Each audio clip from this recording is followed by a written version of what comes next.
Hi everyone, my name is Megan Sohn. Today I am giving a webinar titled Finding Your Footing, Understanding the Fear of Falling.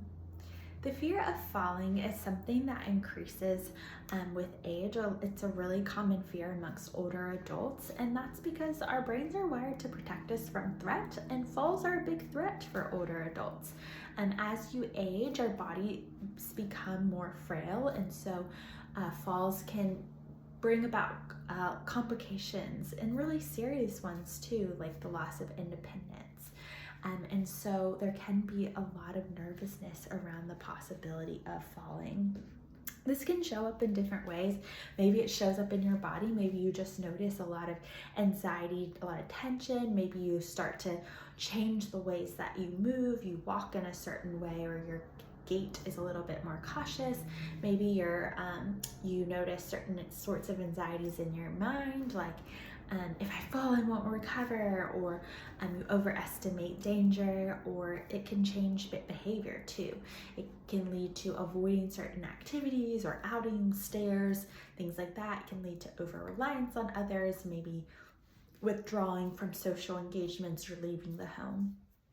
There's a really common cycle that reinforces and maintains this fear of falling. So first, there's the fall or the perceived risk of a fall, and then that produces anxiety, and that anxiety leads to avoidance, like we just talked about. So things like maybe you avoid uneven ground, or you avoid taking the stairs, or you avoid going out.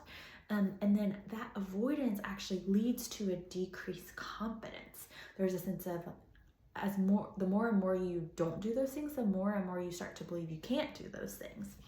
And then that ironically leads to increased risk of, as you avoid activities and your confidence decreases, this can actually worsen your balance, decrease your muscle strength, lead to tightened muscles, all of which can make falls more likely and potentially make falls worse. And so today we're going to talk about 3 different things that you can do as a way of addressing this fear of falling rather than slipping into avoidance. So the first is assessment. Instead of keeping the fear big of I'm scared I'll fall, get really specific on recognizing what are the real risk factors.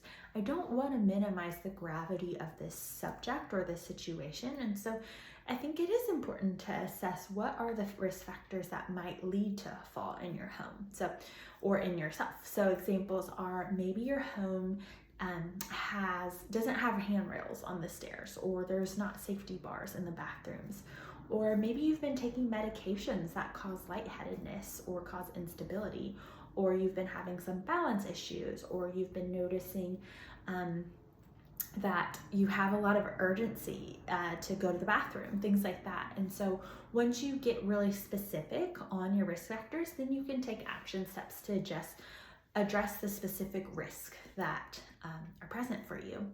The next is to have a good fall plan if something does happen. So especially if you are higher risk, I think it can be great to have a plan in place. So I think the 2 main elements for this are to have a way to call for help. So maybe that's wearing a medical alert device, making sure your phone's charged, things like that.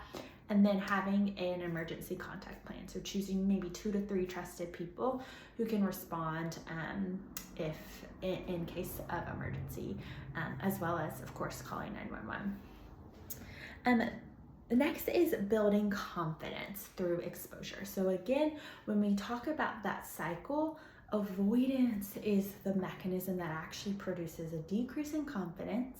It reinforces that the thing we're scared of is really scary, and then it ironically increases risk. And so the way we want to combat avoidance is by building confidence through exposure. But we want to do this in a way that still honors the real risk of falling and honors our brain and our anxieties. And so what I encourage you to do is to build confidence gradually. So choose a couple of different things that you can do, that activities that maybe you're avoiding. So maybe it's going up the stairs, or an even bigger activity is walking around the street. And then maybe an even harder thing is going on an outing with a friend. I encourage you to start with the one that feels the least hard. And as you do this, I want you to actually predict how hard it will be on a scale of 0 to 100. And then when you actually do it, rate how hard it actually was. And then you might think about too, what are the skills you can do for each of these things? So you want to go gradually, and I think that gradual nature that can really help build up a gradual confidence that will end up protecting you more and hopefully helping you to have a healthy sort of caution rather than a sort of paralyzing fear that really feels like it shrinks your life. Okay, I hope this helps. Thanks so much.